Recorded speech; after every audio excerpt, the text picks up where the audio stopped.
የታዋቂውና የነጻነት ታጋይ የሱልጣን አሊ ሚራህ ሐንፈሪ ልጅ የሆኑት ሐንፈሪ አሊ ሚራህ በኢትዮጵያ ፖለቲካ ውስጥ ጉልህ ሚና መጫወት የጀመሩት በወጣትነታቸው ነበር።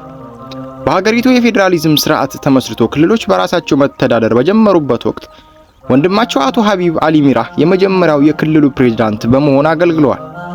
ከዚያም በመቀጠል ታህሳስ በ1989 ዓ.ም ሱልጣኑ ሐንፈሪ አሊ ሚራህ የአፋር ብሔራዊ ክልላዊ መንግስት ሁለተኛ ፕሬዝዳንት በመሆን ስልጣን ተረከቡ። ክልሉን እስከ መጋቢት 1993 ዓ.ም ድረስ በቁርጠኝነት መርተዋል። ሱልጣን ሐንፈሪ በፕሬዝዳንትነት ዘመናቸውም ሆነ ከዚያ ውጪ ለአፋር ህዝብ ያበረከቱት ሚና እጅግ የጎላ ነው። ክልሉ አዲስ እንደመሆኑ መጠን ጠንካራ የመንግስት መዋቅር እንዲኖረውና የአፋር ህዝብ በራሱ ልጆች እንዲተዳደር ትልቅ መሰረት ጥለዋል። በተጨማሪም በተለያዩ የፖለቲካ ውጥረቶችና በጎሳ ግጭቶች ወቅት የእሳቸው የዲፕሎማሲ ችሎታና የቤተሰቦቻቸውን ክብር ስም አንድ አድርጎ ለማቆየት ትልቅ ጉልበት ነበር። ለአርብቶ አደሩ መብት በመቆምና የአፋር ህዝብ መብትና ጥቅሙ እንዳይጣስ መሬቱና ባህሉ እንዲከበር በፌዴራል ደረጃ ከፍተኛ ድምጽ በመሆን ተሟግተዋል።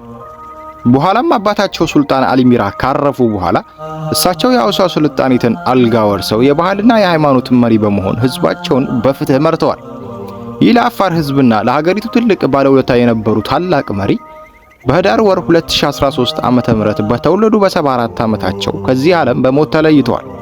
የቀብር ስነ ስርዓታቸውን በታሪካዊቷ የአፋር መዲና አሳይታ ውስጥ እጅግ በርካታ የክልል ተወላጆች፣ የሀገር ሽማግሌዎችና ከፍተኛ የመንግስት ባለስልጣን በተገኙበት በታላቅ ክብር ተፈጽሟል። ህልፈታቸውም ለአፋር ህዝብ ብቻም ሳይሆን ለመላው የኢትዮጵያ ህዝብ ትልቅ ብሔራዊ ሐዘን ነበር።